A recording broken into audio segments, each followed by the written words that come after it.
Hey, welcome guys. We'll be getting started here shortly.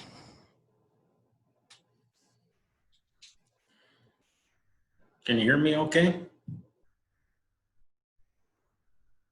Yeah, I can hear you, Charles. Hey, You go by Chuck, right? Chuck, yeah. Hello, Chuck. Eric, How you doing? pretty good. Lots of stewardship stuff, so that's keeping me busy.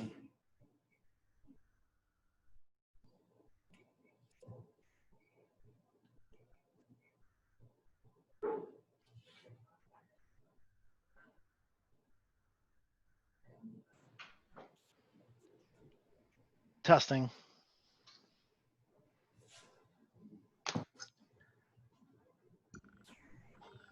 Testing.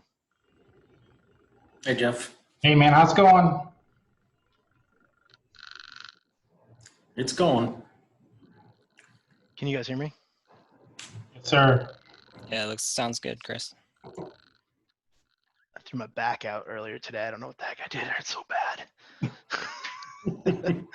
Oh,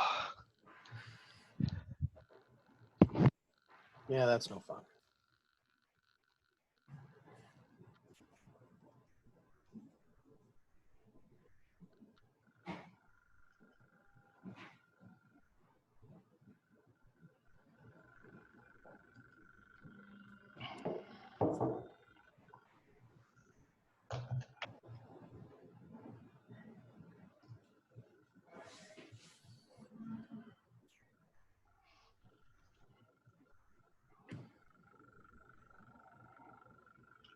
Just so you guys know, after my presentation, if for some reason I run out of here, it's because I got a big 5-axis part on the machine as we speak. And hopefully it'll go well, but if I run out, I'll be right back. Everything going there good, Jeff? Yeah. It's actually that handrail that we talked about. Oh, good.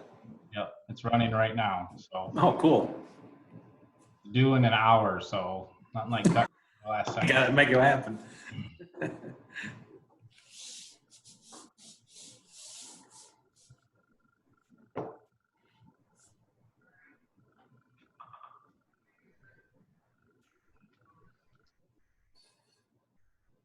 Are they recording this meeting and then just sharing it later on, or what's the purpose, I guess?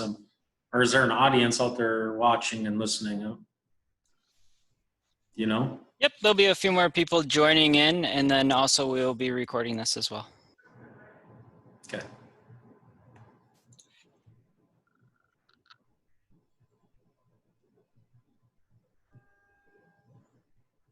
It's already fun to see a few faces. I see all the names coming in on from the printers, but I don't know half the people, so. Yeah, agreed.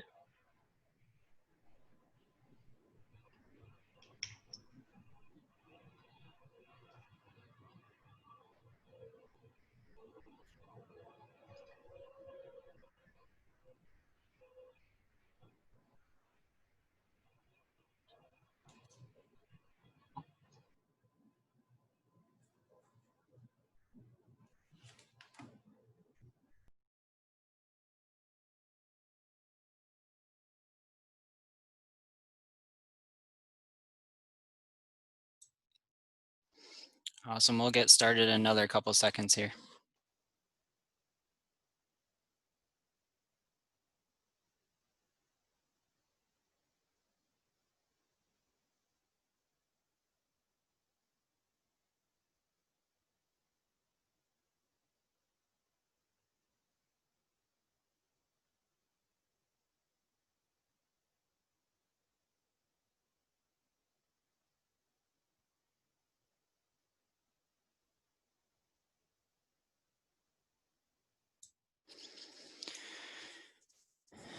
Awesome. Well, I know we got a few other people that are planning on joining and coming in a little bit later, but we'll get started because we do have a full list and lineup, which I'm really excited about. First, as we kind of get started, I just wanted to say a quick thank you to everyone that is on this call and that just has been involved in 3DC19. I mean, so this has been a really impactful group. not only for, I know a lot of people that were involved and a lot of people that have received PPE, but I know it was impactful for me personally just to get the opportunity to be involved with this group. And each one of the people on this call, I want to say that, you know, maybe I knew 2 or 3 of you prior to jumping in this call or prior to getting involved in this group. And now there's some pretty familiar faces and the names are all familiar. So again, appreciate all you guys' work. I've been excited about this call. Excited just to hear the stories. We have 8 people lined up that are going to be giving a little bit of background of 3DC19, kind of what the group's all about, how we got started. And then we're going to be diving into some impact stories that have been submitted and be willing to give by some gracious people. So with that, I kind of want to turn things over to Chris, get us started. And then between each kind of person, I'll give a quick little introduction from the person's name of who's going next. You know, Chris has been involved from the start and is one of the kind of founding members of 3DC19. So he's going to start us off with giving a little background of how 3DC19 got started. All right, want to enable screen sharing?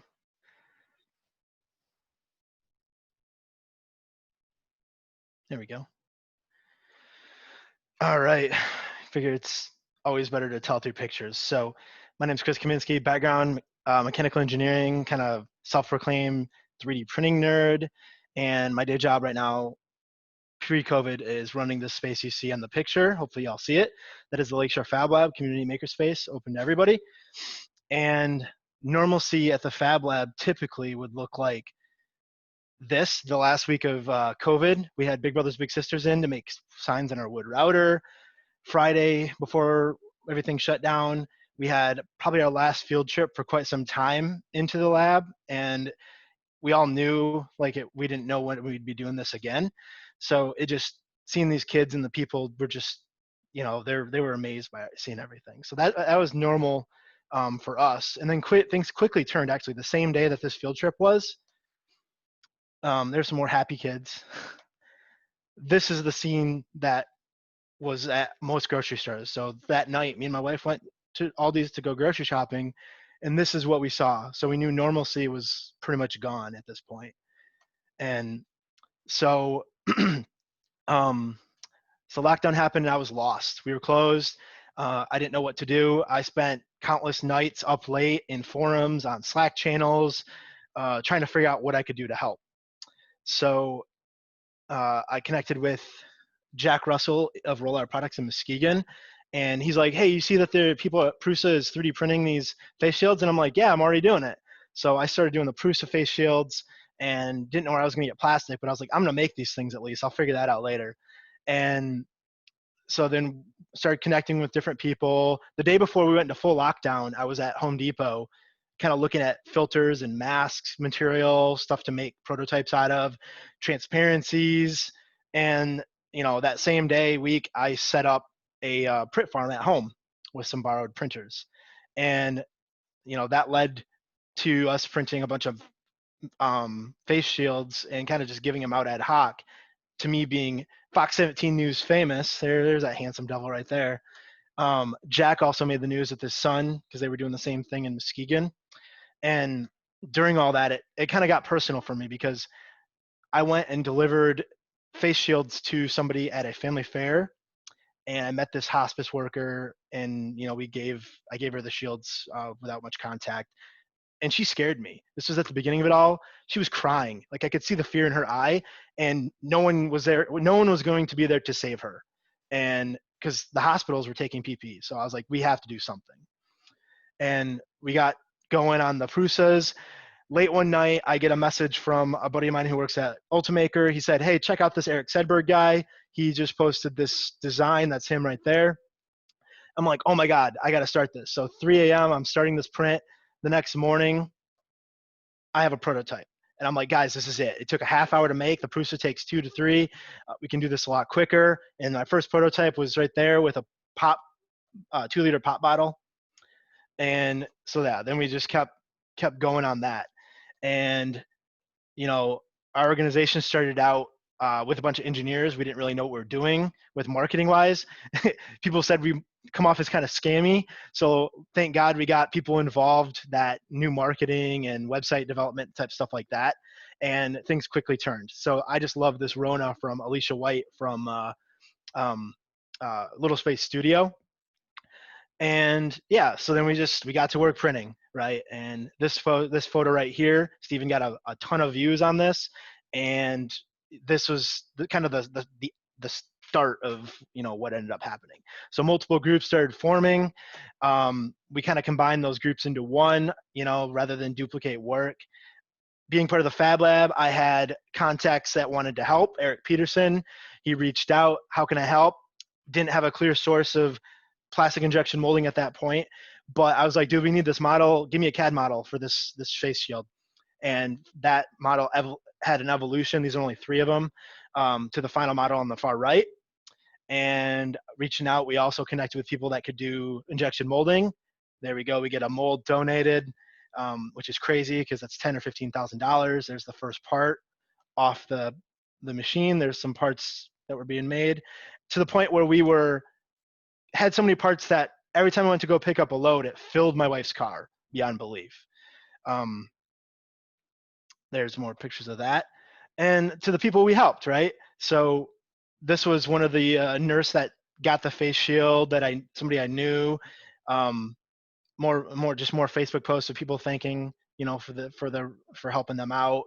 And, there's the first part off the mold with the operator donning the mask. So it just pulled community together, and nobody asked how much. Everybody just said, how can I help? And that was actually kind of a good problem to have, but we couldn't have everybody help, unfortunately. So we had to weed through and be like, all right, you can actually help this stuff. And it was an awesome experience. So yeah. Awesome, Chris. Well, thanks for sharing. I think that we all can relate to that sentence that you said about everyone kind of stating, how can I help, and wanting to get involved, and just jumping and saying, how high I'm ready to get involved. And I think that this group is a testament to that. Awesome. So Jeff, turn things over to you. All right. So I'm not nearly as prepared as Chris is, so I'm kind of winging it here. So, but yeah, it was a unique story for me in the fact that, I just started my company and didn't really have much equipment at all at the time. And COVID hit, and I'm like, oh dear, this is not good. I don't know what I'm going to do. So again, kind of like Chris, started looking around, see what I could do. I had 3D printers here. Unfortunately, they're all a different style print that I couldn't use this particular design for. So I'll kind of step back a little bit, that I was originally connected with this group through Stephen and Chris. I just toured both of those through my brand new facility a few weeks prior to COVID hitting. So we knew each other from that. And then, so just by social media and stuff, I started watching, seeing who's doing what. And I see these guys were printing. So I just started to figure out what I could do. And then we quickly made the connection between ourselves, Chris, Stephen, myself, and then I knew Charles was doing it. Charles and I are connected through the Chamber of Commerce, Holland here. So I noticed that they were doing it. So then I said, hey, let's try to connect this. And then that's when it got crazy, because I kind of felt bad. I knew Stephen was like delivering parts off of his front porch and stuff like that. And I knew that just wasn't the right thing. If this was going to grow, it's not safe. He's got little ones at home and so on. And I looked around my shop. I had 13,000 square feet that was pretty much empty. So I remember we were in a Zoom meeting or something like that at like 10 o'clock on a Friday, I believe it was. And I said, all right, I guess I'll become distribution, because I happen to have a facility here. And I had the perfect lobby out front and so on, so that I could do secured and safe drop-offs and pickups. So we said, all right, let's go. we did that. That was at 10 o'clock. Made a whole bunch of phone calls to a whole bunch of good friends, other colleagues in the industry. And I knew that I needed other style printers like Prusa's and so on to print that part in an efficient manner. So I called my friends up at Reed City Group up in Reed City, and they had 11 of them. And I said, hey, are you guys using them? And they're like, no, not really. And I said, well, can I use them? And they said, sure. So called a friend up, and we sent somebody up there within 30 minutes to head up there and grab them. And so long story short is by 9 p.m. that Friday, we had a fully operational 3D print farm here, and we did not shut it down for, I think the first day that I didn't print in a 24-hour period is like 13 or 14 days. So we ran around the clock. So from there, we just started growing. The 3DC whole thing started just growing so quickly. We started to hit some big posts online, and the print farm community really got going. So from there, that's where I knew Charles, and we said, hey, we got to connect this. He's the data guy, and I knew he likes data, and I don't. And I knew what needs to be done. And so that's really what it came down to for us, is that we had all these different people. We all had our own strengths and weaknesses. We never really sat down in a meeting or anything. We just said, all right, well, Stephen and Anna had a lot of great connections with resources. So, all right, you guys handle this. I'll handle distribution. Charles handled data. He quickly got into the marketing group and started handling that. And that's when things really started to pick up. And then, from there we just kind of hung on, if you will. Some of you may or may not know that I actually stayed here at Hybrid for 23 days, partially due to a scenario at home where I couldn't go home. Is a fear of possibly having COVID myself due to all the handling of your guys' products. So some of the cool stories I'll just quickly share is that we had so many people come into the front lobby, grabbing parts with literally tears in their eyes, just saying, guys, we have nothing. We cannot get anything. This is in the first 2 to 3 week period.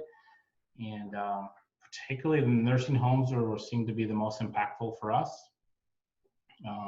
Hospitals were okay, but unfortunately hospitals had a lot of red tape, and it just got complicated, and frankly, they were just more difficult to work with.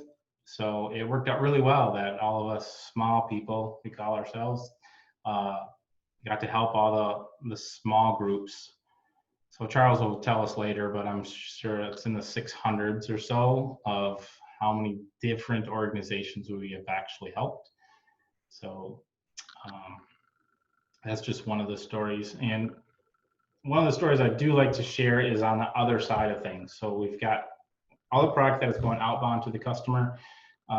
They very thankful. However, I got several messages from parents and just friends that have printers that are helping us, and they were just as impacted by the fact that this group allowed them to feel as if they were doing something tangible in a time when it was very unknown for all of us. We all felt helpless. We're stuck at home. None of us know what the future looks like.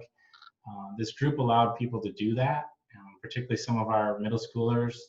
I see Maury's on here, and some of our groups from Allendale. They were our lead champions in our printer group.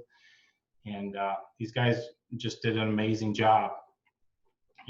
But it was cool that they had something to do and something that they felt like they were doing good. And I think that was just as impactful in doing that than it was to actually give the product to the end customer. So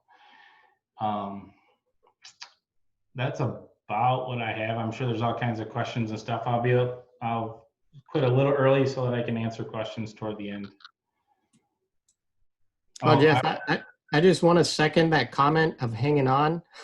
yeah, I remember having discussions with you about, whoa, what is going on? And you know, I think you felt this too. It's a little scary, you know, when you've got a group this big. You know, I think maybe you could talk a little bit about that. But oh yeah, yeah. 300 people, and you're like, what are the decisions? Because it could impact so many people and so many lives.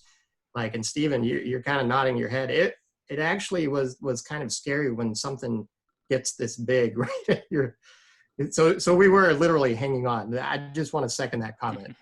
Yeah, yeah. So it was kind of fun. We some of the organizational stuff just kind of happened because I was actually leading several different things at once, 3 different separate things, if you will. One of which being the main distribution center and running and assisting with the ventilator crew.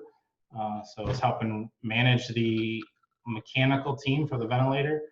But then on top of that, the one project that I had for hybrid was I was 3D printing swabs, test swabs, in the process trying to get FDA clearance and all these other things, trying to produce a sellable product so that I could actually make something and survive through this. But I kind of jumped over to where the transitions happened, and the cool thing is about 3D printing is that we got to tell the best 3D printing story there is. And that's what 3D printing is all about, is that we're a small group of people, or actually fairly large, but we were able to make some very quick decisions, implement them, deploy the fleet is what we called you guys, the fleet on a particular thing. For instance, the pleat makers, we jumped out and did that for a while and so on. But the story is that we print while we're waiting for production stuff to happen. So we knew right away that we were going to have to make a mold. So the mold team was up running, they were getting things going, but I think the number was somewhere around 35,000 visors were printed before the mold started. So that's 35,000 face masks that we were able to, or shields that we were able to give to people that would not have had them at that dire time, because we could react faster than everybody else. So it was cool. The mold got going, then we switched right into ear savers. We pumped out. One Friday, I brought in like literally 7,000 of them in one Friday. It was chaos, but it was cool. So we did that, and then that even got transitioned as well. And then now, just as of late, we've been working with teams like Disher. Disher has been doing an amazing job with some volunteer work, bringing people in, and Help Pack. I have other volunteers. Excuse me. We're down to less than 1,000, I believe, to be packed. And we have 5,000 to 6,000 in inventory yet to go out. So we still have plenty to give out as needs continue to change as we get into the fall and so on. So I guess that's about it for me right now. Awesome. Thank you, Jeff, and thanks for giving a little bit of insight into some of the inventory and things that you're seeing at the distribution center too, and some of the excitement of growing this group. Next, Nathan Hill. Hey guys, how's it going? Pleasure to meet all of you. My name's Nate Hill, and I work at West Wind Construction as their architectural designer in Grand Haven. And got my first 3D printer right about the first of the year. I'm in my master's program, and part of that was to simulation and prototyping class that I was taking, and the required textbook was a 3D printer, which I was like really geeked about. So as most of you know, once you get one 3D printer, the next step is obviously to get 2. So right about the time lockdown started, I ended up at home with 2 3D printers, and just could not figure out what I could do with them and how I could help. All the communities were printing all kinds of things and to try to help, and I just wanted to be a part of that. But reached out to my neighbors, seeing if maybe they needed help. Had a few friends that were in the healthcare industry, started getting connected with some different hospitals, and then tried to get material into them, and just really hit a lot of that red tape of what they were allowed to take or not. Realized quickly that I just needed to have a team that I could work with to be able to be effective in this. So I started looking around the internet, got connected with 3DC19, and that's when things really changed for me. Just that consistency to be able to know what I needed to be printing, how many I needed to print, and where they were going, I didn't have to worry about. But get the prints, that's what I could do. Connecting them with who needed them, that's what they could do. And that really changed the game for me. It actually helped me to be able to reach out to, sorry if there's a lot of background noise, I'm in my office, but so I was able to connect with Westwind and have them donate a large amount of money to support the filament that we were pumping through. And by the end of this, I had 5 3D printers up and running in my office, to the point where we just kind of got used to that noise. And now that they're not running full time, everyone's like, why is nothing printing? It's way too quiet in this house. So just really been a game changer for me to be able to be a part of something, to help out, contribute in some way, and make a meaningful impact. So it's just been a real joy for me to be a part of this.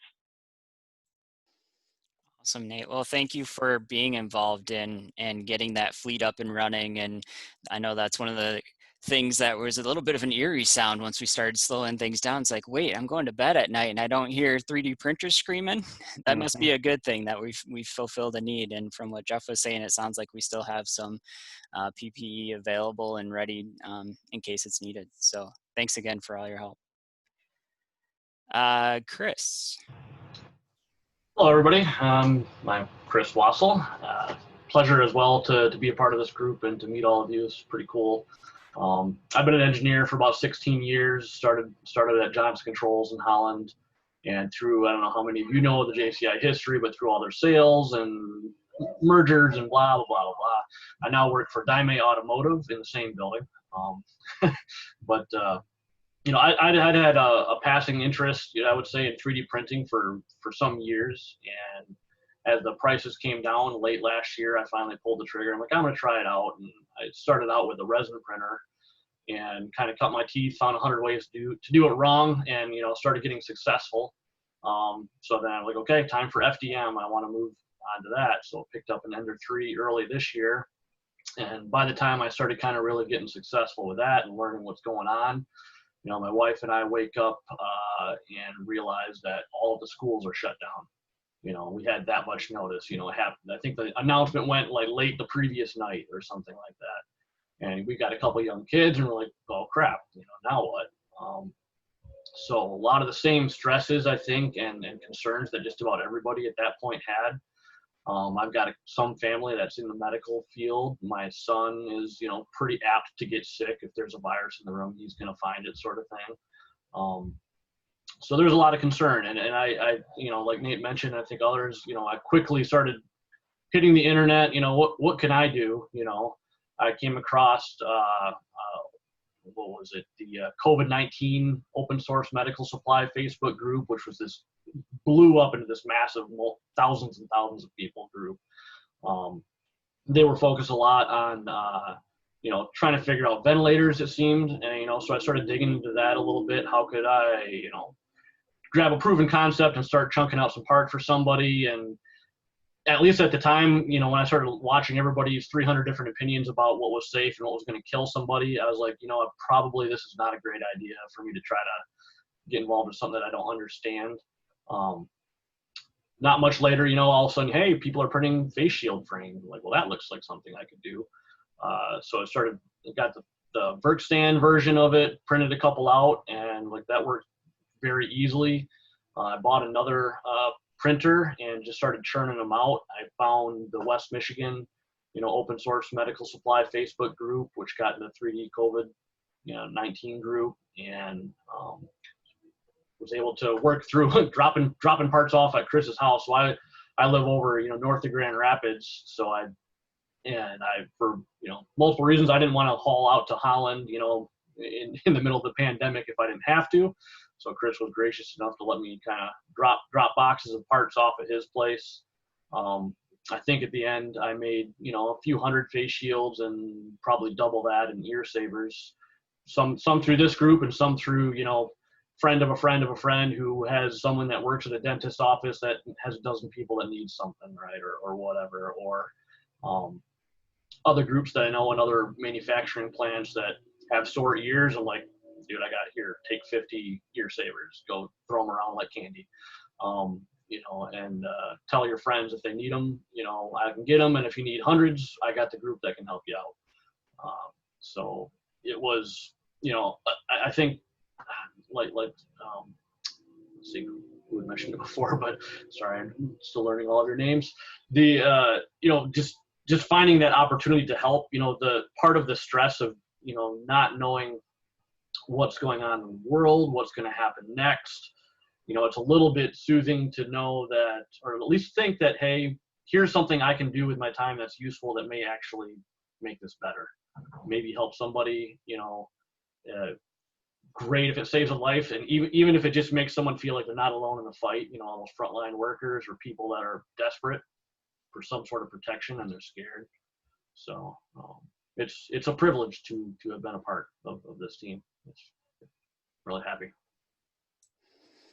Awesome, Chris. Yeah, and one thing that you mentioned that I hadn't really thought about before is how social media in this instance and Facebook. You had joined a couple of different Facebook groups. How with all that's going on in the world, it's really been leveraged to create a positive impact. I mean, a lot of us are coming together because of either LinkedIn, Facebook, whatever it might be. A lot of it's a social media. We saw something somewhere and sent an email and got on the list. And I think that's incredible how social media is able to be leveraged for something positive instead of, some of the negative things that you hear about every now and again. So awesome.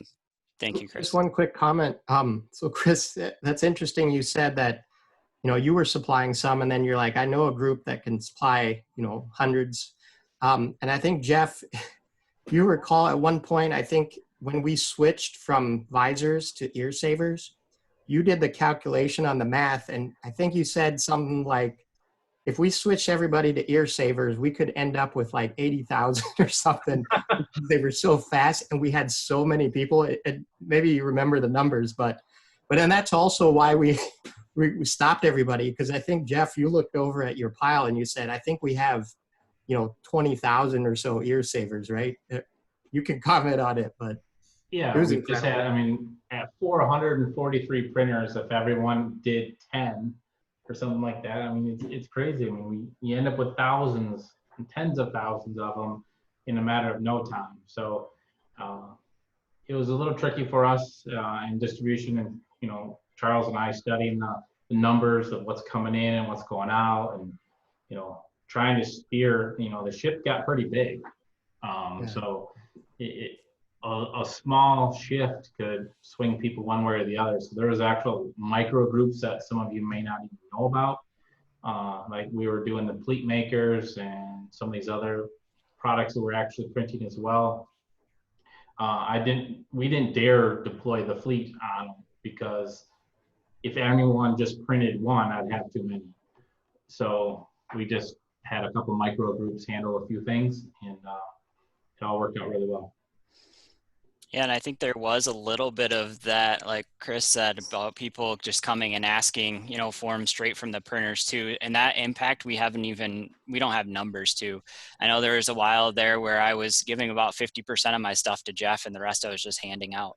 And so if you think about that, when Charles gets into the numbers later and starts showing you guys like how many was printed, that was just what was logged to this group. If you think about that, people were also handing these out, these files and these prints out from their porches in addition to what was given to the distribution center.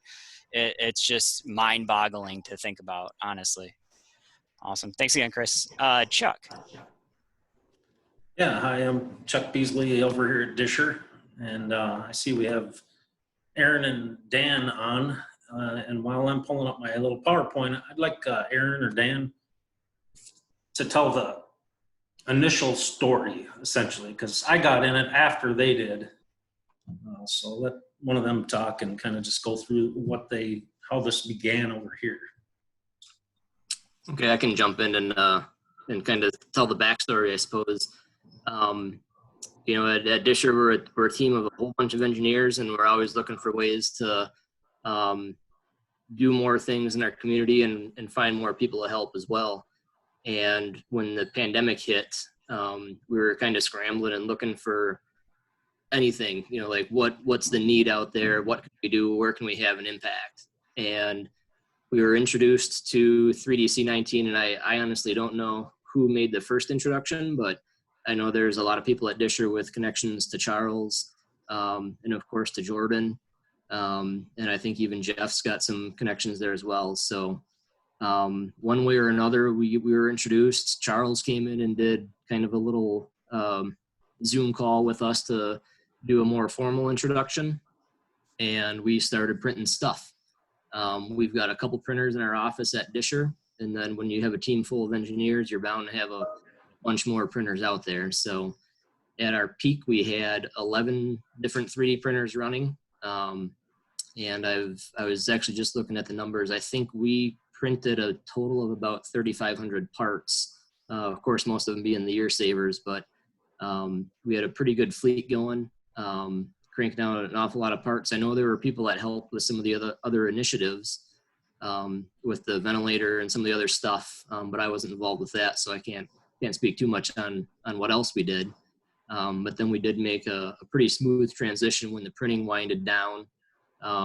Chuck jumped in, Ron Paul jumped in, a couple other guys that jumped in and were pretty regularly helping out over at Jeff's place to do some of the sorting and the packing. So, you know, as the demands shifted, you know, we were finding ways to shift with it. And I think as a group, I just, you know, want to kind of reiterate that when this initiative kicked off, you know, it was, you know, what can we do to help? And the 3D printing really did a great job of bridging that gap from filling that initial need and supplying that demand until the molds were ready, until we're ready to create the mass production of the parts. So hats off to you guys that coordinated this. I know it's probably like herding cats at times, but you guys did a heck of a job, and thank you for that. And I'll share my screen now here if I can get it to pop up here. Can you guys see that now? Yep. Okay. So anyway, here's all your hard work, or some of it. You can see that as the visors would come in, there'd be boxes of them essentially coming in, and Jeff had these tubs of some special sterilization stuff I think that Gentex helped provide. They would get dipped in that, and then they would hang on these racks that he had there that were in the shop, and those were the drying racks. And then when we would show up, we'd, you know, grab a bunch of them off of there, set them on the table, and start bagging. So it was really, I think it was cool. What was cool was like seeing all the different quality levels of the printers, you know, so some of them you could tell were a lot better than others. And some of the colors, I think that were really cool. That was kind of the fun parts. Like, oh, I'm going to give this guy in a box like some different colors. You know, there were some hot pink ones and purple ones and just all kinds of cool colors. Some iridescent ones, those were really cool. So I think that was pretty neat. And then I essentially, you know, me and said Ron Paul and Dennis and Todd and some others here, you pretty much turn it into a robot because you're like sitting there like just one after another. You know, you take it, stick it over, you know, in the bag, and then you seal it with a sealer, stick it in a box, and you just build these boxes up, you know, 25 in a box on top of boxes on top of boxes. Yeah, so here's kind of a picture of a whole stack of them that we did one day. Ben and myself and Ron Paul and Dennis Smith. Other days there was, you know, Todd Kircher and other people there that were helping, and it was really cool. And then I did, you know, kind of put a slideshow together that Dennis Smith, he was kind of our milkman, runner, mail guy, whatever. He was stopping at everybody's house here that you see on the screen here, and picking up parts and bringing them over to Jeff's place and dropping them off. And then he would help pack, or he was helping with the ear savers and packing those, and it's quite a routine going there for quite a while. So it was really fun. And then the other fun part of it was my sisters are both in the medical field. One's at the Mayo Clinic. She does she's like the dean of nursing at the University of Minnesota in Rochester there.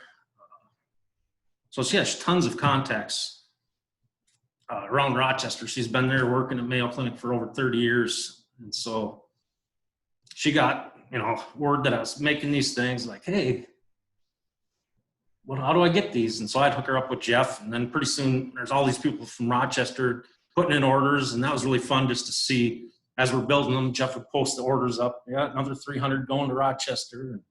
So that was fun. And then my other sister's a doctor down at the Mayo Clinic in Phoenix, and then so she showed the website to them and spread the word there too. So I think that was the fun part, was just seeing everything, where it was going and what was being used. So anyway, that's just kind of the story that we had just at Disher here. So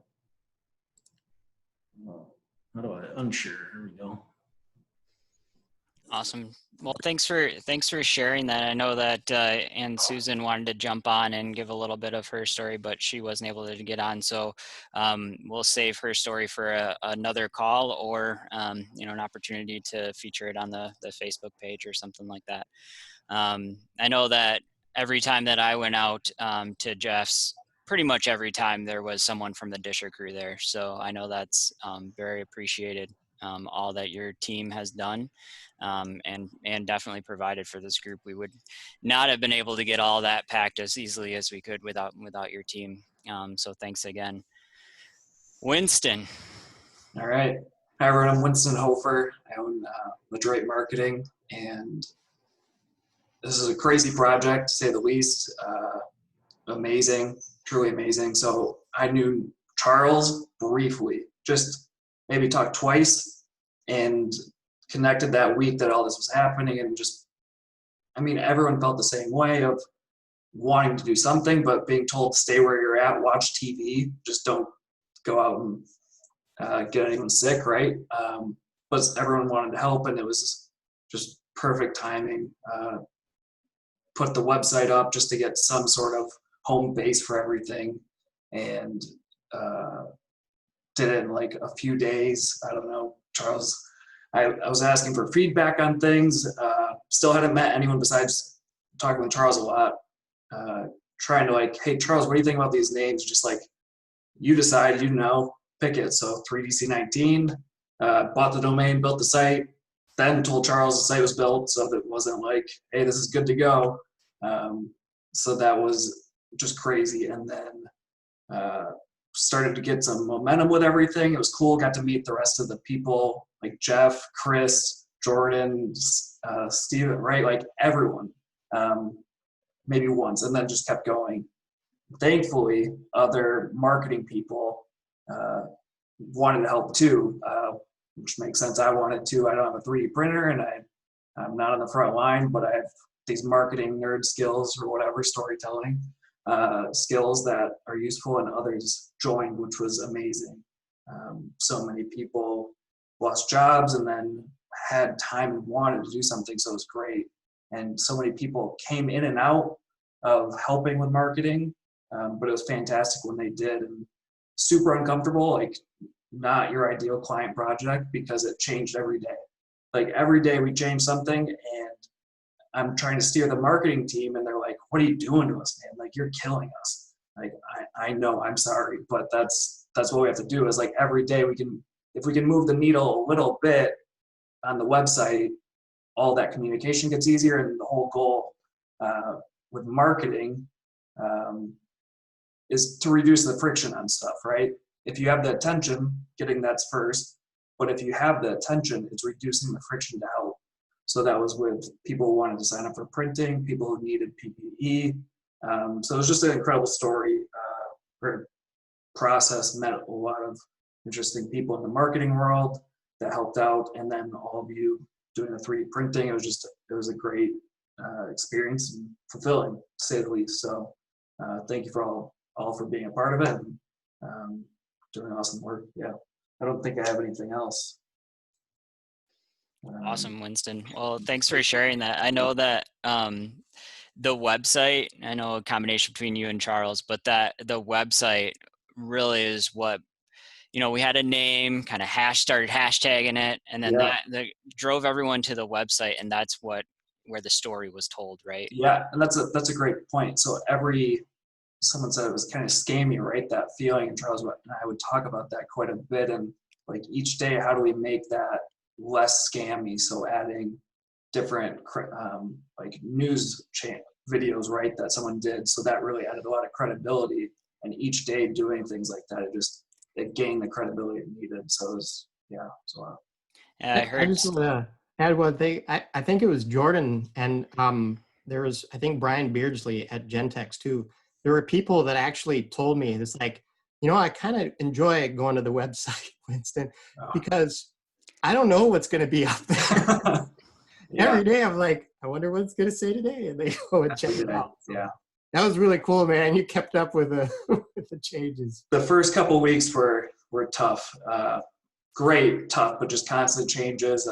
Again, not the ideal approach to what we would do for marketing on our team or the team that kind of formed with all this, but it just had to be done. So it made it easy to kind of get through that stuff, even though it's super whatever, right? Just great experience. Yeah, Winston, one of the things that I was hearing too from some of the corporate sponsors that even helped is, hey, we gave resources or we gave materials without any type of expectation, but thank you so much for throwing our, logo onto that page. And that was something that I don't think a lot of people know about, but if you go to that website, Winston's pulled together and others pulled together a complete list of, I don't know if it's 100% complete, but the majority of logos and of links to the businesses that were involved. And in addition to all the 3D printers, the corporate sponsor list is just, it's incredible to see in this area, all the businesses that just stepped right up and said, right now we're willing to help and what can we do? So many, and they're not all there. It was whoever wanted it. We made it available to them, but it wasn't. It's not everyone. That's really cool too. This story, we'd see people from Texas, like schools from Texas, trying to help out, and helping out sending PPE. So it was really cool to see that. And those logos helped us as much as it felt good to them. I don't know if that helped them, but it helped us. So it was great. Awesome. Thanks again, Winston. Charles. Yeah. All right. Do the screen share, but before that, is Chuck still on? Oh yeah, Chuck. So I think I eventually talked to your sister, and what was interesting was, so we started the mask making, and then that involved Rotary, and then that connected me with Mercy Wings, I think an organization in Zealand that flies to people that don't have money for flights to Mayo and to they fly to Detroit all the time. And they said, hey, we got these flights going out every weekend. Do you want to tag on to some of these flights? So we ended up having 2 flights from one from Holland and one that went to Muskegon that carried ear savers, face shields, and up to Rochester, up to Mayo Clinic area. And it was really cool because it was your sister, it was you, and then your sister and her connections that helped us connect up there. And then through Rotary and the mask making, we found regular flights to take stuff up that way. Cool. So that was just an incredible, the network connection thing. But yeah, let me jump into some of the statistics, because those are just, just mind-boggling, right? I'm still, amazed every day. So, here's the one on our main website, right? And agencies helped. So what was kind of interesting was, I think there was about 500 agencies helped with the 3D printing effort. And then we added, we took the platform and applied it to kind of sewing masks too, and 230 organizations came from that. So all in all, this whole thing helped 633 organizations, just all over the place. And this map shows the 3D printed stuff, there's actually even more from the mass stuff that's not even shown on this map. So we were, I remember this was the one Jeff and I were like, we got an order from Hawaii. And here's the thing about that one. They ordered like something like 5 face shields, and Jeff's like, we can't send them 5. And he put, I think, 100 in a box and said, I'm shipping you 100. I don't care, if you can't use them all, because, we're going to ship you 100. So we sent some stuff to Hawaii too. And then I added sewing machines because we started, and there were lasers, Jordan, and there was a company in Grand Rapids, Creative Creations. So we had 468 just different pieces of equipment, mostly 3D printers that were, and like Jeff said, I think when we did that calculation, we're like, with in a couple days, you could probably do 100 face shields or 100 ear savers. And if we got all 468 turned on printing 100, that's what, 46,000? I think, we just did some rough math, right? And he's like, that's in 2 days. So it was incredible to see the power, the impact that, this group, it got so big that, we could make so many in such a short time. Hand sewn mass, I think we've delivered 2,200, and we've got, I think, 5,000. I can look at the numbers in a second, but I think we have 5,000 in back order. So the hand sewn masks have just taken off, I think, just because everybody needs them now. The 3D printed PPE. So this is a combination of the visors. 57,771. Mind-boggling, right? Impact. How many ears? So ear savers saves 2 ears. So you're talking about, how much pain we've reduced. Tens of thousands of ears that we've reduced the pain on face shields. We protected, 20, 30,000 people. Just incredible impact. And then we, on top of that, we injection molded, 20,000, and just, and I think, I don't have the math, but Jeff and I looked at the initial graphs when this was happening, and it was incredible because with all the 3D printers, even though we didn't have them all turned on, some people were just watching or some printers broke, but each day, I think we were averaging 800 incoming. When we were at run at rate, when we had ramped up, and and then the injection molded, I think, ran about 2,000. So I mean, just with 3D printing them, printers themselves, we were running at 800 per day incoming face shields. So that kept Jeff really, really busy packing.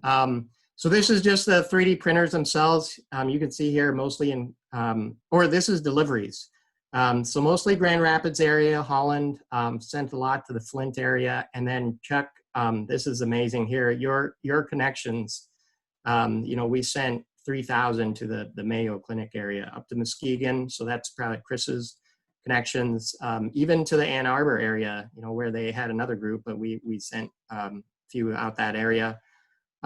We'll talk about which groups ordered them the most. We even had maker spaces. I think, Chris, you connected us with the maker space in Flint and often redistributed for us too. So just an incredible effort. And you can see this here. So, and then people, like you were saying, Stephen, people wanted to, I think, contribute.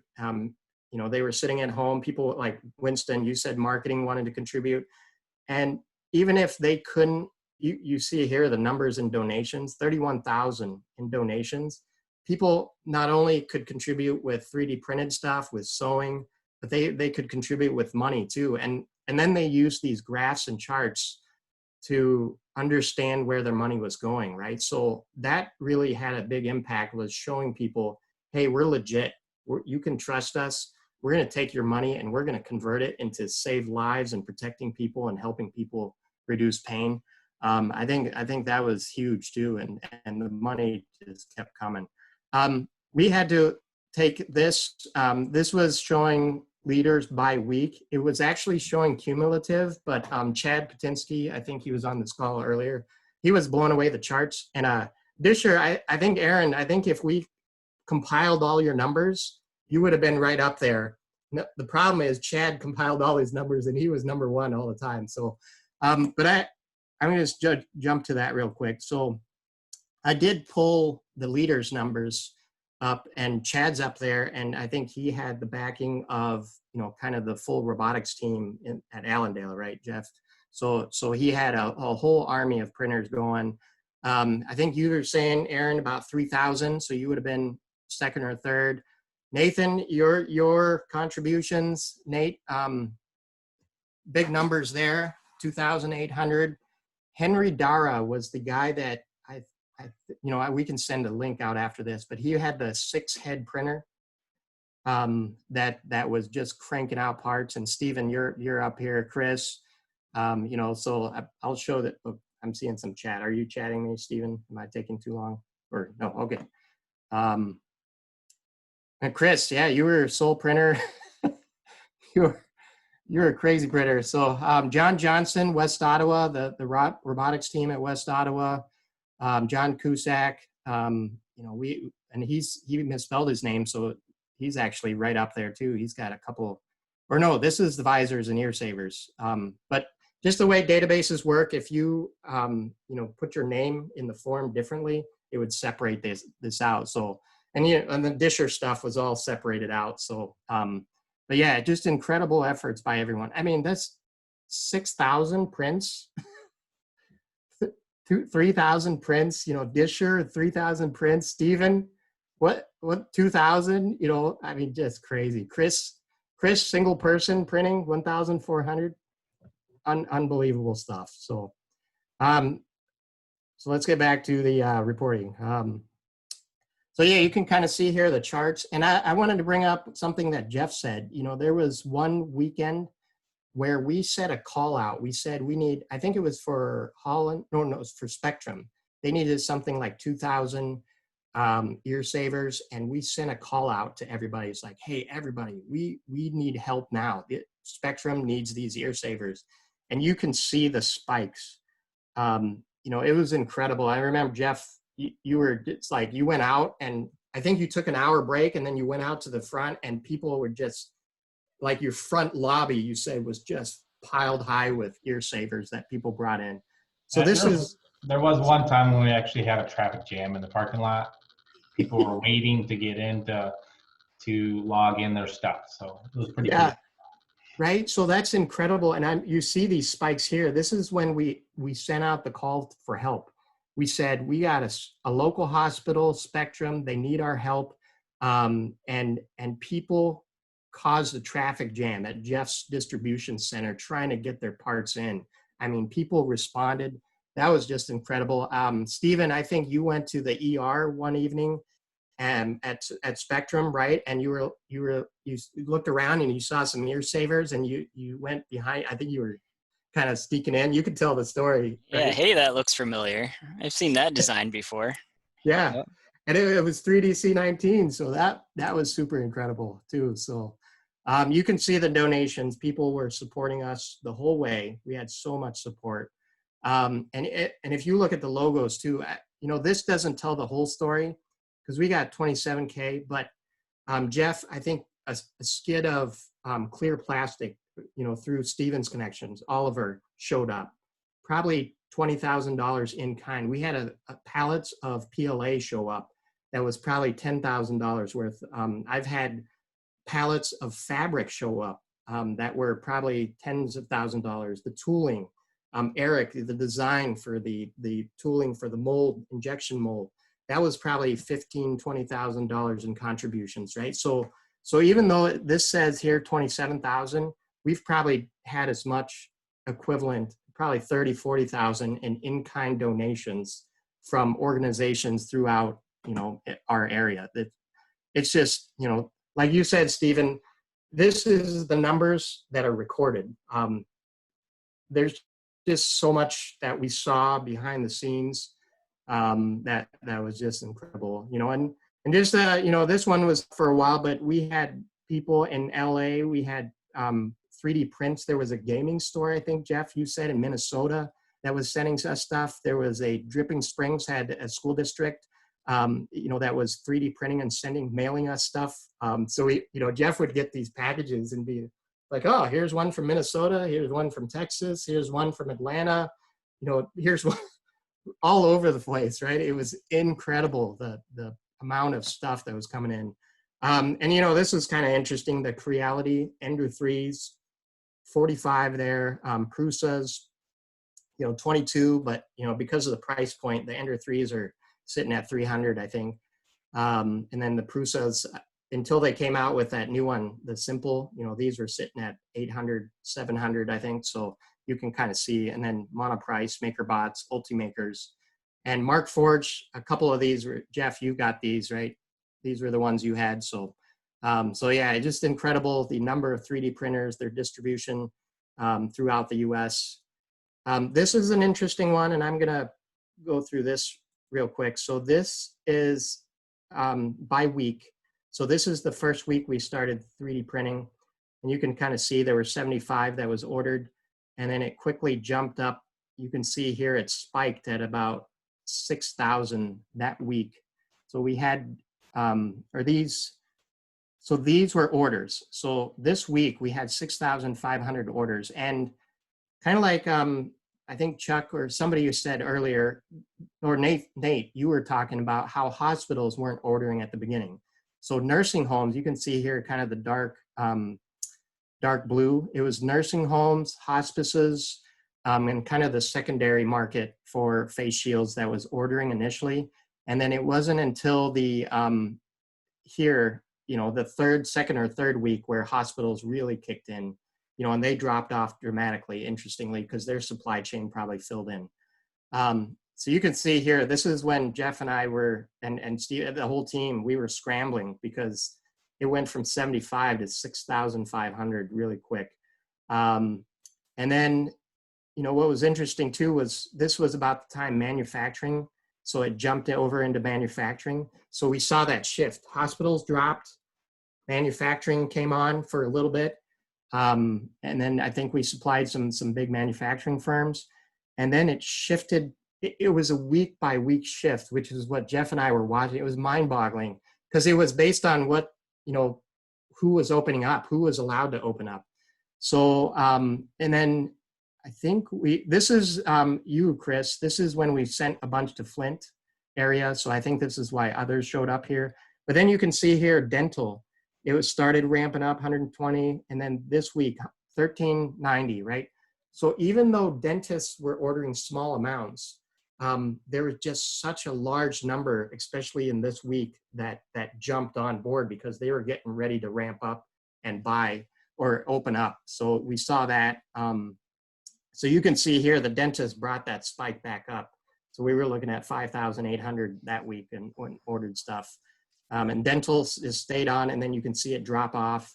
And then more recently, and I'll show you in another chart here, this was salons, right, Jeff? So Jeff and your wife started, we heard that salons were going to open up.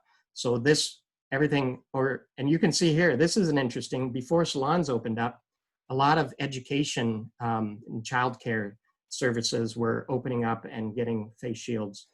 So they were getting ready to support the families that were going back to work.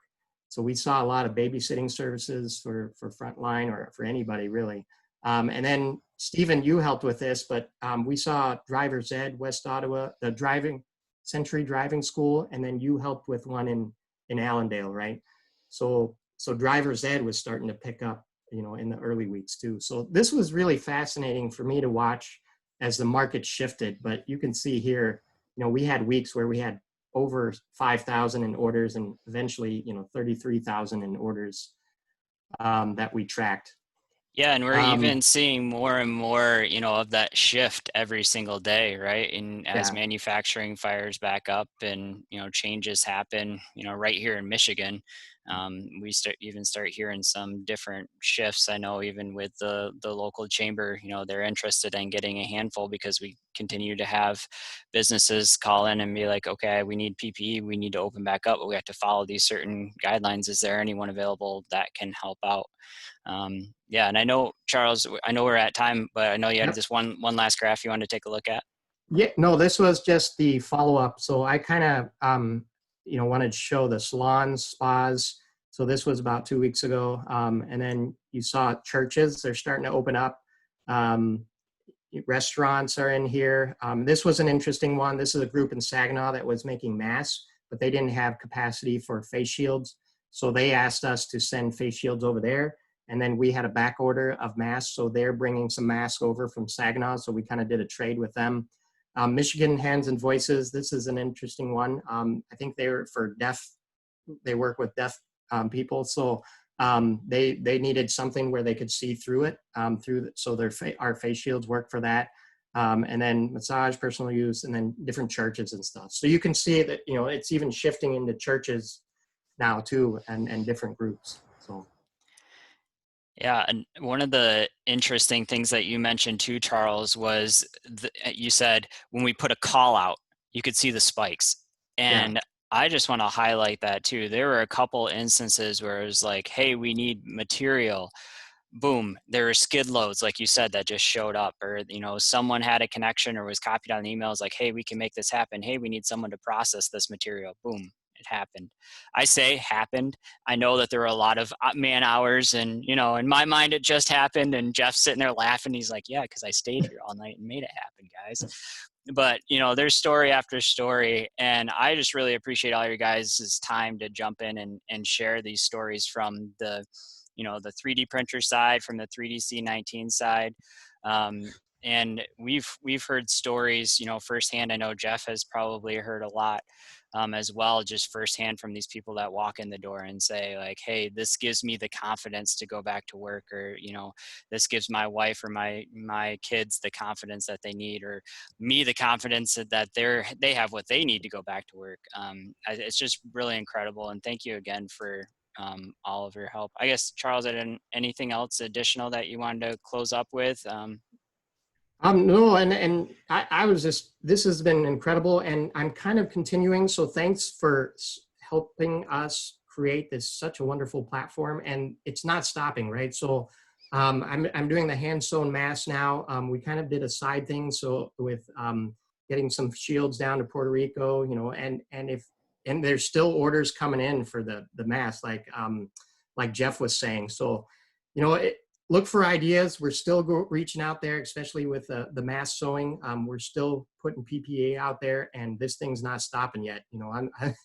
It's still going. So yeah, and that's a big part of it too. The infrastructure's there, the website's there, the contact list is there. We're not gonna spam you with a whole bunch of like random ideas, but the minute that the need comes up and we're able to leverage this tool, you guys, it's going to be a rapid response. We have it all set up. We're going to turn it on and say, hey guys, if you're interested and willing, there's a need in our area. There's a need somewhere in our nation. So again, really appreciate all your guys' help and sharing your stories and jumping on this call. Feel free to, jump into the contact on the website if you have another story that you want to share, or if you know of someone that has a story that they want to share. I think these are the types of things that are gonna, we're gonna look back over the years and just say, it was massive and had such a larger impact than we even on this call discussed. So with that, I'm gonna end the call since we're at time, but thanks again for joining, and hope you guys all have a great day. Thank you. You too.